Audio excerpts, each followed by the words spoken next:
На температури над 40 степени зголемена потрошувачка на струја најголемиот производител Рек Битола испадна од мрежа поради проблем кој настанал кај МЕПСО.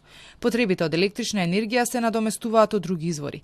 Од СМО Тринава информира дека до понеделник централата ќе работи со само еден блок и тоа со вклучување и исклучување на првиот и третиот.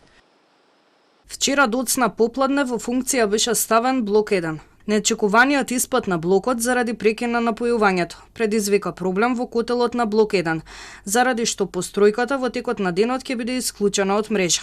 Се очекува санацијата да заврши до понеделник, пошто блокот ќе биде повторно ставен во функција. Во тек се пуштачки операции и на блок 3, кои вчера беа прекинати заради испадот на 110 киловолтна собирница на МЕПСО. Постројката ќе биде ставена на мрежа во текот на денешниот ден. Од МЕПСО пак тврдат дека проблемот кој настанал бил отстранет бргу, а далноводот пуштен 15 минути по испадот кој се случи вчера.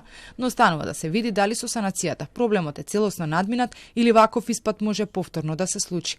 Во меѓувреме високите температури повлекува и поголема потрошувачка на електрична енергија. Според податоците на ЕВН, во втората во однос на првата недела од јули е зголемена за околу 25%. И додека се овозможи Рек Битола да работи со 2 блока, потребите од електрична енергија се покриваат со купување на струја, но се користи и домашната од хидроцентралите. Од она што може да се види од берзите по подлог период, има зголемување на цената за мегават. Има денови во кои надминува и 200 евра. Сличен ваков проблем се случи и во јануари годинава, кога температурите беа длабоко под нулата.